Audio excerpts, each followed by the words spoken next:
Hello दोस्तों, सुनो कहानी चैनल में आप सभी का एक बार फिर से स्वागत है।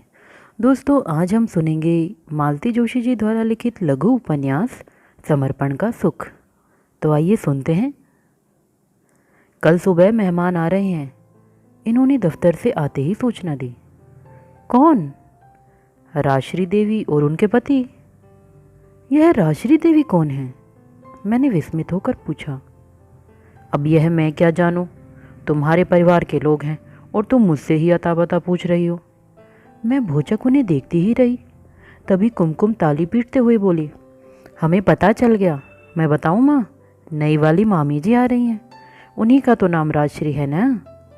अरे हाँ, मुझे तो याद ही नहीं रहता। वाह माँ, तुम्हारा ही दिया हुआ नाम है और तुम ही भूल जाती हो। काजल ने चुटकी ली। ऐसी ही भुलक्कड़ तो हूँ मैं। अब पत्र तो दिखाइए, मैंने इनकी ओर मुखातिब होते हुए कहा।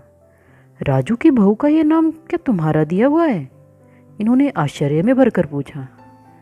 अरे बाबा हाँ, अब सुन तो लिया, चिट्ठी तो दिखाइए मुझे, मैंने बेजारी से कहा। पत्र गीता का ही लिखा हुआ था। उसका पत्र मैं पहली बार देख रही थी। बड़ी साफ सुथरी लिखावट थी और अंत में बड़े ही कलात्मक हस्ताक्षर थे। आपकी स्नेह कांक्षणी राजश्री। यह तो मामी जी की ही सूझबूझ लगती है, नहीं तो भला राजू मामा कब खबर देकर आए हैं? कुणाल कह रहा था। ठीक तो है, राजू का क्या है, कभी भी आ जाता है, पर बहू को लेकर पहली बार आ रहा है। खबर देकर आना तो ठीक ही हुआ ना। मुझे तैयारी के लिए कुछ समय भी मिल गया। लड़कियों की मदद से मैंने ऊपर वाला एक कमरा ठीक किया। पर्दे बदले, चादरें बदली, बहुत सारा फालतू सामान निकालकर नीचे स्टोर में डाल दिया। दूध थोड़ा ज़्यादा लेकर थोड़ा सा गाजर का हलवा बना दिया सुबह के नाश्ते के लिए। थोड़ी सी मठरी उतार ली। करते कराते रात के 10 बज गए।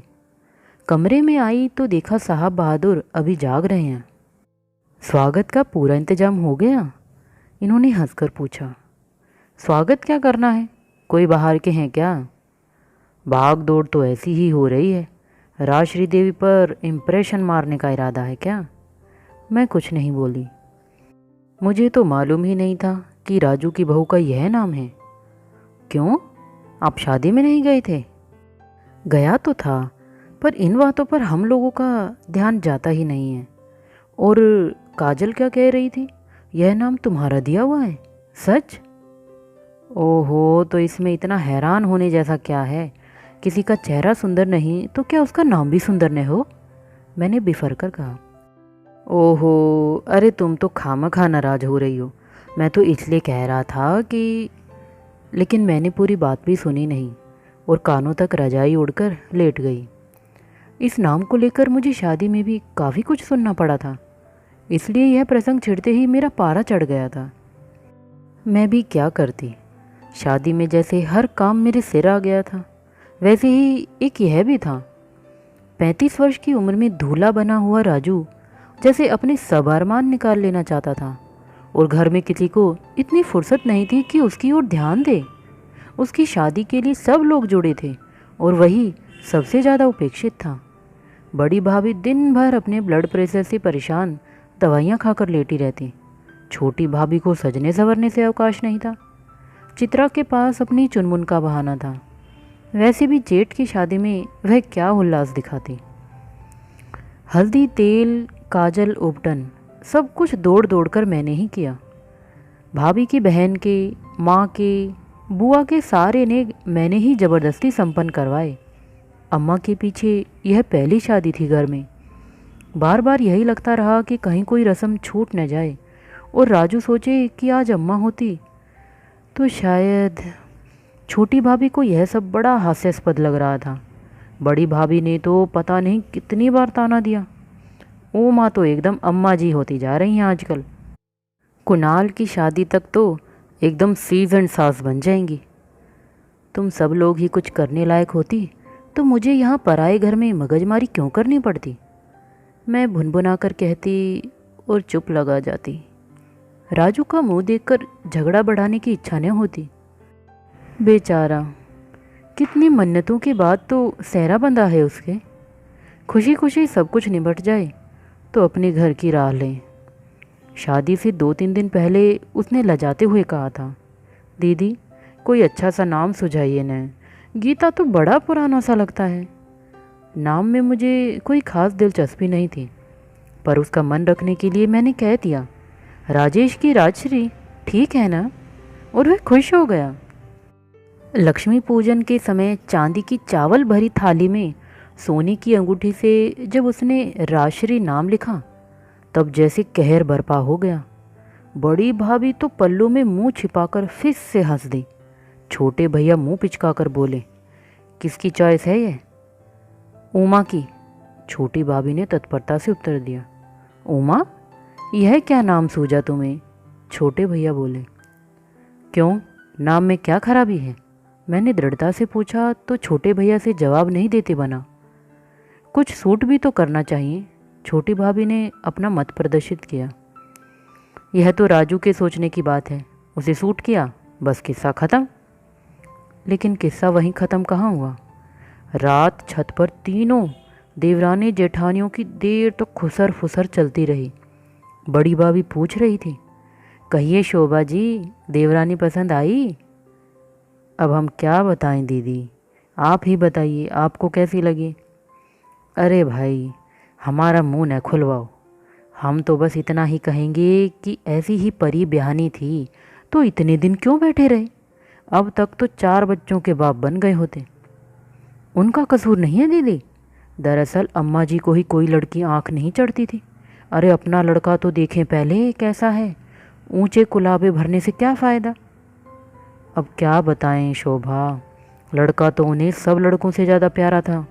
इतना नाज था, कहती थी ऐसी बहू लाऊंगी कि तुम लोगों की नाक नीची हो जाएगी। ऐसे वैसे घर की बात तो उठाने ही नहीं देती थी। हम बताएं दीदी, यह चित्रा की आवाज़ थी। एक बार हमने अपने मुंशी जी की लड़की के लिए पूछा था तो इतना बिगड़ी, बोली निशी के लिए कहो तो कोई बात है। हाय राम, माय गुडनेस, निशी के लिए? वह तो अपने भाग्य में IAS लिखवा कर लाई थी। अरे यह तो कहो सतीश ने लव मैरिज कर ली, नहीं तो अभी तक भाई की आस में बैठे ही रहते। तुम लोग आज ही सब कुछ कर लोगी क्या? बड़े भैया एकाएक गरजे। तब कहीं जाकर यह मधुर संभाषण बंद हुआ। छत के कोने में सोई हुई मैं सुन और कुढ़ रही थी। अम्मा पर इतना गुस्सा आ रहा था, क्यों इतने ऊंचे सपने देखती रही वह? बड़ी भाभी के पिता अगर रिटायर कमिश्नर थे तो बड़े भैया भी तो डॉक्टर थे। छोटी भाभी के पिता डिस्ट्रिक्ट जज थे तो छोटे भैया भी इंजीनियर थे।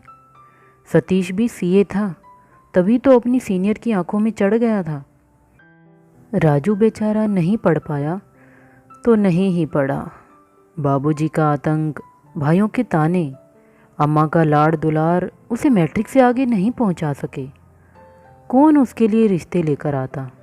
जो रिश्ते आए वे अम्मा को पसंद नहीं आते थे। अम्मा से सब कहते, तुम्हारी अंगूर की बेल में यह गूलर कहाँ से फल गया? लेकिन अम्मा को यह गूलर ही सबसे ज़्यादा प्यारा था। जिंदगी भर उसी के पास बनी रही, भाइयों के बंगलों और मोटरों का आमंत्रण ठुकराती रही। बेचारी अम्मा उसकी बहू का मुख देखने का अरमान लिए ही संसार से विदा हो गई। उनके पीछे ही सही, लेकिन राजू की शादी तय तो हुई। हम लोग बहुत प्रसन्न हुए थे, सबने स्वस्ति की सांस ली थी। मुझे सबसे ज़्यादा खुशी हुई थी। MA B.Ed लड़की घर में आ रही थी। सबसे ज़्यादा पढ़ी लिखी लड़की राजू को मिल रही थी। लेकिन लड़की को देखते ही मन एकदम बुझ गया था। इतनी दुल्हनें देखी हैं मैंने, पर ऐसी बेनूर दुल्हन नहीं देखी। सूखी सी देह, रूखा सा चेहरा, कहीं कोई रौनक नहीं, लोनाई नहीं। छोटी भाभी 40 पार कर चली हैं, पर अब भी कितनी आकर्षक लगती है। और 26-27 की वह में यह लड़की, क्या पता वह सचमुच ही 26 की है या ये लोग उम्र छिपा गए हैं, या 8-10 साल नौकरी करते करते लड़की एकदम बुढ़ा गई है। पिता के लंबे चौड़े परिवार का भार ढोते ढोते थक गई है। इतना गुस्सा आ रहा था मुझे पड़ोस की काकी पर। राजू को अकेला देखकर इन्होंने तो अपना उल्लू सीधा कर लिया और यह सूखी सी लड़की हमारे गले मड़कर दोनों ओर की वाहवाही लूट रही है। गोरे चिट्टे राज को बगल में बैठी वह जरा भी तो अच्छी नहीं लग रही थी। और उस पर सितम यह है कि जब अकेले में राजू ने बड़ी ही आशा से मुझसे पूछा था कि दीदी बहू पसंद आई, तो हंसमुख होकर उसकी प्रशंसा करनी पड़ी थी। अलार्म की कर्कश ध्वनि सुबह के मखमली वातावरण को चीरती चली गई और मैंने इन्हें झकझोर कर उठाया। क्या तकलीफ़ है भाई? अलसाए स्वर में वह बोले। ज़रा स्टैंड तक हो आइए ना प्लीज़। क्या सोचेगा वह, इतनी सूचना के बाद भी कोई नहीं पहुंचा। बेचारा पहली बार बहू के साथ आ रहा है।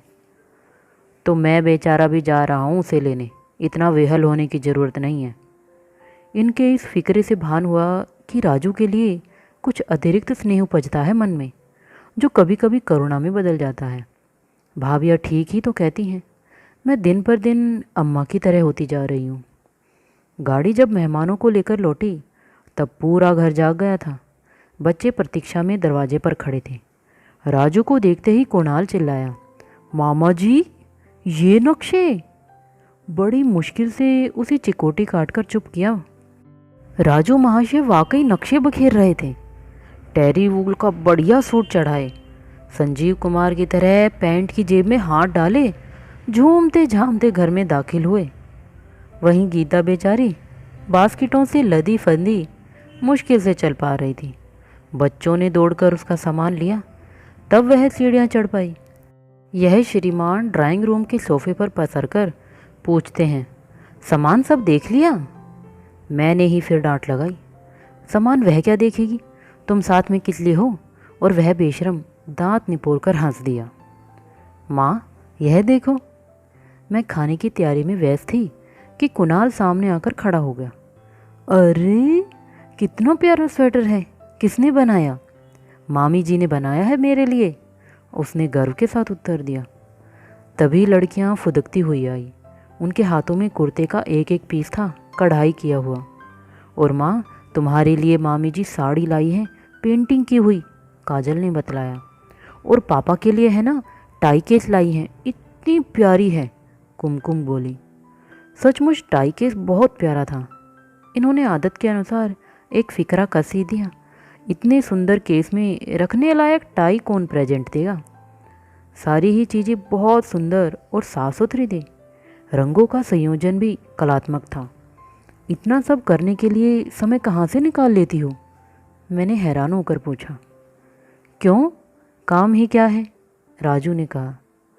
काम क्यों नहीं है? घर गृहस्थी का काम है, नौकरी है। नौकरी की छुट्टी हो गई। नौकरी छोड़ दी? 8-10 साल की सर्विस एकदम छोड़ दी? मुझे बड़ा ही आश्चर्य हो रहा था। नौकरी तो छोड़नी ही थी, मैंने तो शादी से पहले ही वार्निंग दे दी थी। अपनी तो एक ही शर्त थी, शादी के बाद नौकरी नहीं चलेगी। राजू ने कुछ इस अंदाज से कहा कि बहस की कोई गुंजाइश ही नहीं रही। लेकिन मेरा कौतूहल दब नहीं सका। मौका पाते ही मैंने गीता से पूछा, क्या सचमुच तुमने नौकरी छोड़ दी? इधर उधर देखते हुए उसने फुसफुसाकर कहा, अभी इस्तीफ़ा नहीं दिया है, पर आप उनसे बताइएगा नहीं। 6 महीने की छुट्टी ले ली है, फिर छोड़ दूंगी। लेकिन इतने साल की सर्विस छोड़ क्यों दोगी? आजकल सरकारी नौकरी मिलती ही कहाँ है। जब ज़रूरत थी तब करती रही मैं, चॉइस का कोई प्रश्न नहीं था। अब ज़रूरत नहीं है, उनकी इच्छा भी नहीं है, तो मुझे मोह भी नहीं रहा। देखो ज़रूरत का तो ऐसा है, मैंने दर्शन बघारना शुरू किया तो वह बोल उठी, दीदी आपका मतलब समझ रही हूँ मैं, लेकिन थोड़े में गुजारा करने की आदत है मुझे, कोई परेशानी नहीं होगी। पूछना चाहती थी फिर भी कितना मिल जाता होगा राजू को, पर संकोच हो आया। इतने दिन तक कभी यह विचार में नहीं आया था। बड़े लड़कों से कह सुनकर अम्मा ने स्टेशनरी की एक दुकान डलवा दी थी। भाई खुश थे कि आवारागर्दी से बचा रहेगा। भाभियाँ खुश थी कि अब अलग से कुछ नहीं भेजना पड़ेगा। बस इसके आगे कभी किसी ने कुछ सोचा ही नहीं, पूछा भी नहीं। ये सारे सवाल तो शादी के बाद ही पैदा होते हैं। बात को जरा बदलकर मैंने पूछा, घर में दिल लग जाता है तुम्हारा? इतने वर्षों की आदत के बाद खाली खाली नहीं लगता? मैं तो तरस गई थी इस खालीपन के लिए, उसने कहा और फिर एकदम संभल कर बोली, एक सर्विस छोड़ दी तो क्या हुआ, दूसरी 24 घंटे वाली कर तो रही हूँ, देख नहीं रही आप? गीता ने झूठ नहीं कहा था। राजू सचमुच उसे चैन नहीं लेने देता था। कहाँ तो घर भर की बेगार खुद ढोता था और कहाँ अब हाथ से पानी लेकर पीना भी उसके लिए मुहाल हो गया। बस जो भी करे वह राज। नहाने के लिए कपड़े वह निकाले, शेविंग के लिए गर्म पानी वह दे, ब्रश पर पेस्ट तक वह निकाल कर देती थी। बावजूद इसके पुकार मची ही रहती थी, राज मेरा रुमाल कहाँ है? राज हमारे मोजे क्यों नहीं धुले? राज जरा हमारे कोट पर ब्रश मार दो। राज जरा कड़क अदरक वाली चाय हो जाए। वह भी जैसे उसका हर हुक्म झेलने के लिए एक पांव पर खड़ी रहती। साफ जाहिर था कि किसी के इशारों पर यूं 24 घंटे नाचना उसे अच्छा लगता था। यह सब देख सुनकर बड़ा अच्छा लगता था मुझे। कहाँ तो डर रही थी कि यह पढ़ी लिखी लड़की इसे और भी दब्बू बना कर रख देगी, लेकिन उसने तो जैसे जादू की छड़ी फेर दी थी। कितना बोलने लगा था वह, नहीं तो पहले कितना सहमा सहमा रहता था। मेरे यहाँ तो फिर भी खुल जाता था, पर भैया लोगों के यहाँ जाता तो दिन भर नौकरों के बीच में बैठा डेंगे हाँकता रहता। भाभीयों को भुनभुनाने का अच्छा सा बहाना मिल जाता। उस दिन इतना आश्चर्य हुआ मुझे। राजू रोज की तरह अपनी राज की पुकार मचाए हुए था कि काजल शरारत से बोल पड़ी, मामा जी इतना प्यारा नाम है उनका, राजश्री, फिर आप ये राज राज क्या लगाए रहते हैं? वह हमारे दिल पर राज जो करती है। उत्तर देने में उसे एक सेकंड भी नहीं लगा। मैं तो अवाक होकर देखती रह गई। गीता बेचारी शर्म से लाल हो आई। सिर्फ राजू ही नहीं, इन दिनों गीता भी काफ़ी बदल गई थी। चेहरा अब पहले का सा रुखा नहीं रहा था, उस पर काफ़ी रौनक आ गई थी। मोटी तो वह नहीं हुई थी, पर चेहरा भरा भरा सा लगने लगा था। कपड़े जरा ढंग के पहन लेती तो अच्छी ही लगती थी। और राजू तो जैसे उसे दिन भर सजी सवरी ही देखना चाहता था। जरा साड़ी की क्रीज गई नहीं कि फ़ौरन बदलने का आदेश होता। बाहर जाते समय कपड़ों का चुनाव भी वही करता था। एक दिन तो उसने हद ही कर दी।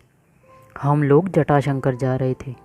गीता ने उस दिन अंगूरी रंग की वूली पहनी थी जिस पर जरी का काम किया हुआ था। कुमकुम बोली, मामी जी इतनी भारी साड़ी मत पहनिए, वहाँ मिट्टी में लिपट जाएंगी। उसने बदलकर प्रिंटेड नायलॉन पहन ली। चलते समय राजू की नज़र पड़ी। यह क्या, साड़ी क्यों बदल ली? यह क्या बुरी है? उसने दबी आवाज़ में कहा।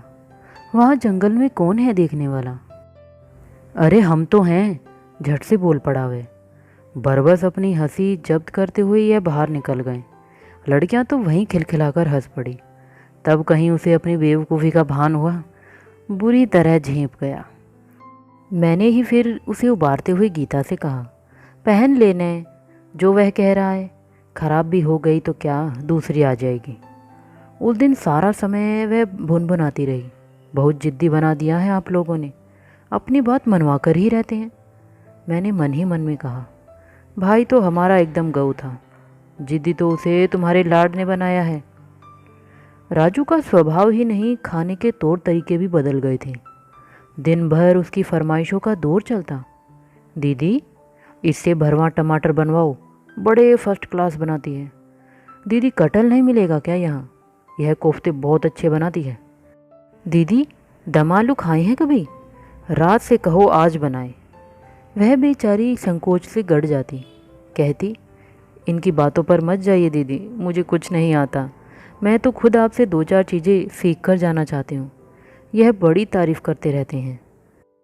कभी फिर मुझे ही कहना पड़ता, उसकी प्राइस डिशेज़ सब यहीं खिला देगा तो उज्जैन में आकर क्या करूँगी। अरे तुम लोग घूमने आए हो, क्या यहाँ भी वह चूल्हे में लगी रहेगी? वह गंभीर होकर कहता, दीदी कुणाल की बहू आने तक इसी को तुम्हारा हाथ बटाना है, तुम्हें आराम मिलता ही कब है। अम्मा के पीछे जब भी घर आई हो तुम्हें वहाँ भी संभालनी पड़ी है। अब कहे देता हूँ, हर साल 2 महीने के लिए तुम आराम करने मेरे यहाँ आओगे। देखना, तुम्हें उठकर पानी भी नहीं लेना पड़ेगा। उसकी सीधी सपाट बात के पीछे झांकता स्नेह मुझे भीतर तक भिगो जाता। नौकरों की पलटन वाले भाइयों के बंगले मुझे वैसे भी कभी बहुत अपने नहीं लगे थे। उज्जैन का वह पुराना पुश्तैनी मकान ही घर लगता था। और भाइयों की तुलना में राजू ज़्यादा निकट था मेरे। वैसे भी इन तीनों में से कोई भी पत्नी के प्रति इतने विश्वास, इतने अधिकार के साथ बोल ही नहीं सकता था। और गीता की आंखों का मौन समर्पण तब और भी लुभावना लगता था। उस दिन घूमने का काफ़ी लंबा चौड़ा प्रोग्राम बना डाला था हमने। सुबह बैनीगंज खजुराहो देखते हुए गंगोह निकल गए थे। वहीं रेस्ट हाउस में खाना खाकर दिन भर बांध के किनारे घूमते रहे। दिन ढले ही घर लौट पाए। इतने पस्त हो गए थे सब लोग कि घर में घुसते ही जिसे जहाँ जगह मिली पसर गया। सारा माहौल देखकर इन्होंने शंकालू स्वर में पूछा, क्यों भाई, चाय वाय नहीं मिलेगी क्या आज? दरअसल चाय की तलब तो सबको ही हो रही थी, पर बनाने भर की समस्या थी। मैंने कनखियों से लड़कियों की ओर देखा। दोनों दीवान पर लेट गई थी और पापा की बात को आसानी से अनसुना कर गई थी। हार कर मैं ही उठ रही थी कि राजू ने हुक्म दागा, राज, चाय बना लाओ झटपट। अरे उसे क्यों परेशान कर रहा है, थक गई है बेचारी, मैंने मरियल सी आवाज़ में कहा। तो तुम नहीं थकी हो क्या? और उसने हाथ पकड़कर बैठा ही लिया मुझे। संकोच तो बहुत हो रहा था, पर उस समय यह बहाना भी मुझे अच्छा लग रहा था। गीता तो शायद बच्चों के कमरे में लेट गई थी।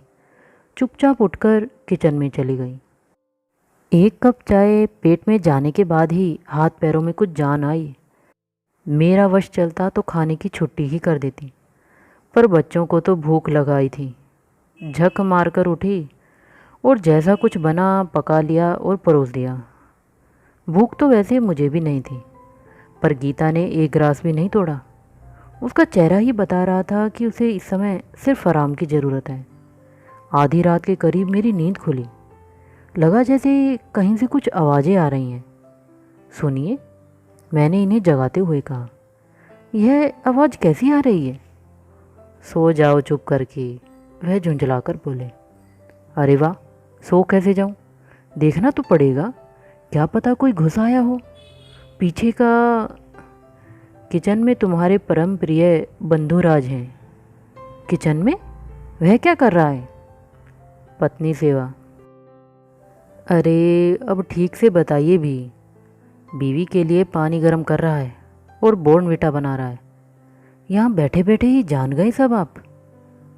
आयोडेक्स की शीशी और हॉट वाटर बैग मुझसे ही मांग कर ले गया है और मुझे सख्त हिदायत दी गई है कि परम आदरणीय दीदी को न जगाया जाए, नहीं तो देवी राजरानी बहुत खफा होंगी।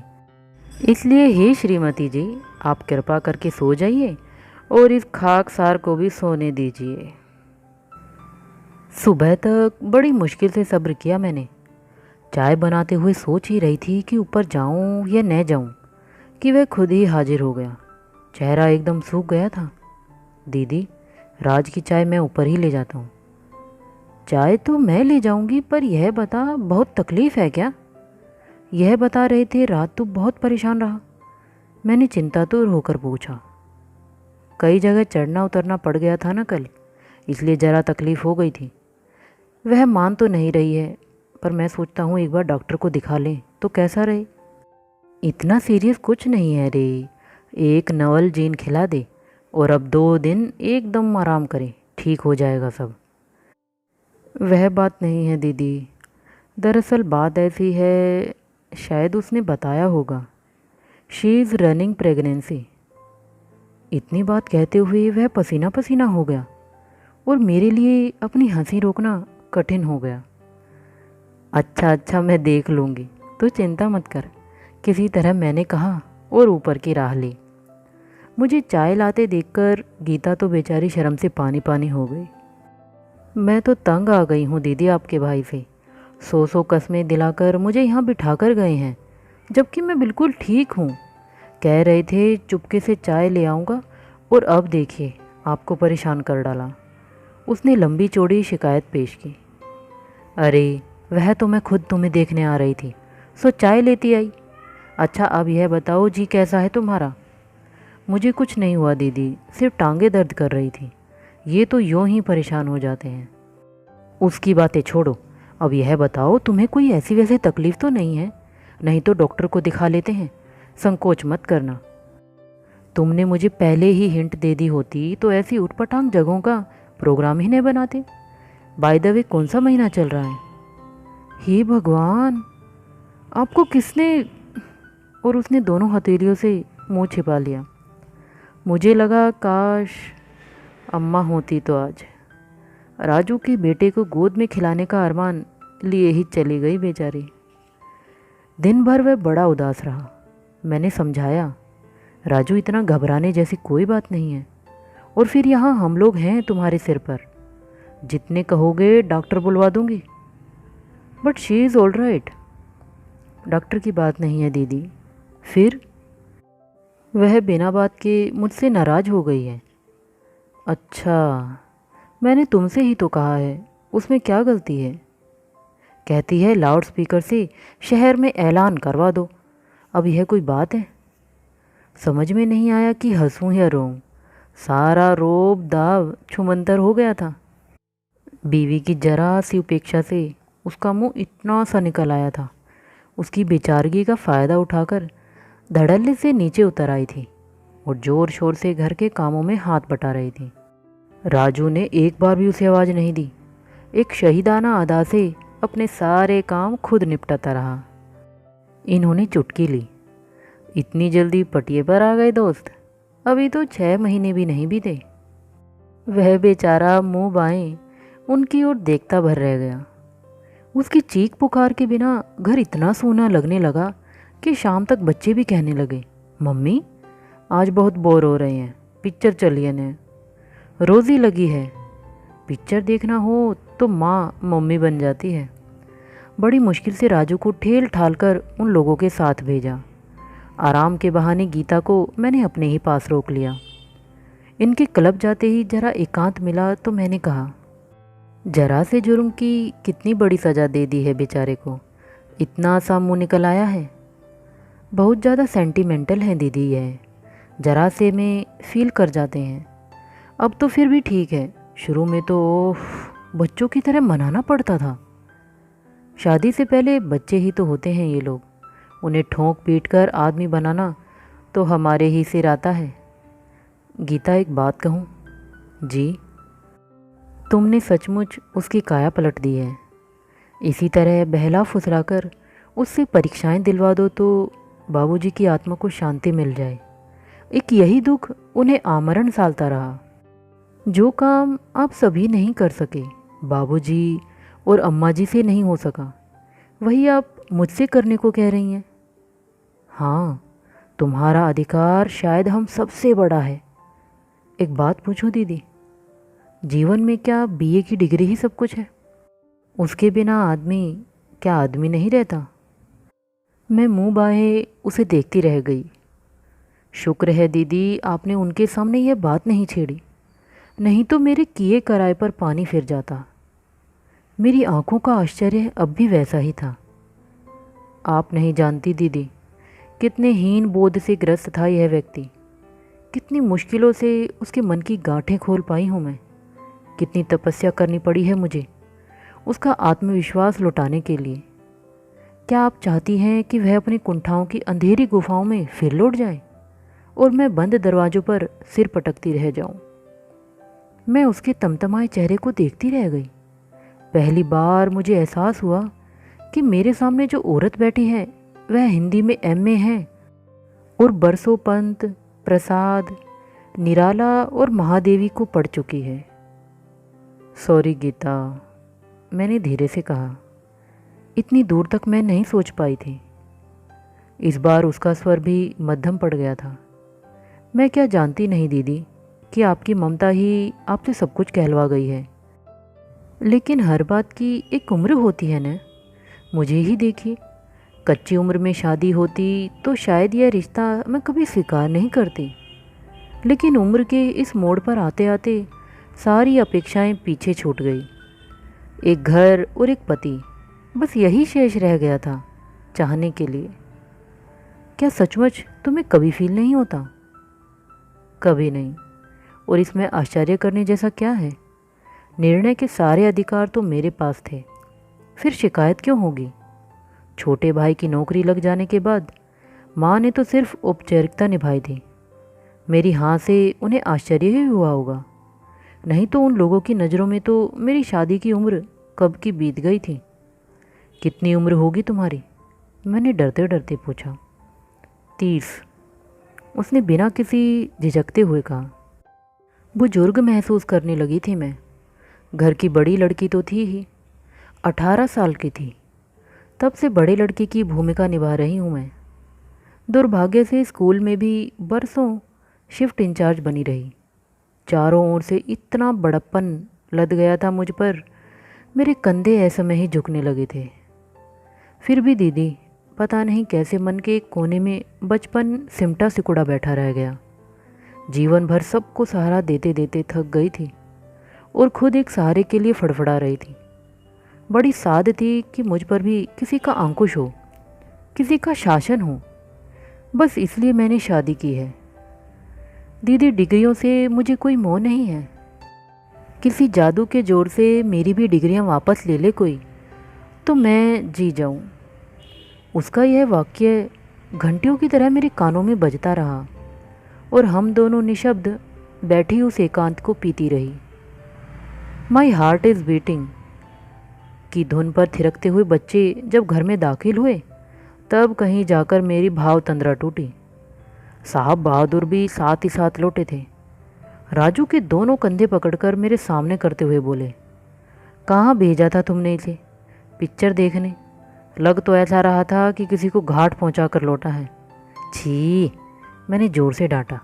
कभी तो अच्छी बात करना सीखिए, बेचारे का मूड वैसे ही खराब है। इनके संकोच से गीता उठकर कमरे में चली गई थी और वहीं दरवाजे की ओर से सारा नाटक देख रही थी। इनके जाते ही बाहर आकर बड़े मासूम अंदाज में बोली, सुनिए, वह गोलियां कहाँ रख दी हैं आपने? ढूंढ ढूंढ कर परेशान हो गई हूँ मैं। क्यों, ऐसी क्या आफत आ गई है? आप तो भली चंगी हैं, दवाई क्यों खाएंगी? राजू ने सर्द लहजे में कहा। दे दीजिए ना प्लीज़, पीठ में इतना पेन हो रहा है, बाद में जितना चाहे नाराज़ हो लीजिएगा प्लीज़। राजू का उत्तर सुनने के लिए मैं फिर वहाँ नहीं रुकी। तो दोस्तों, इसी के साथ ये उपन्यास यहीं समाप्त होता है। आपको कैसा लगा मुझे कमेंट में ज़रूर बताइए। तो चलिए फिर मिलते हैं एक नेक्स्ट वीडियो में एक नई कहानी के साथ। तब तक के लिए गुड बाय।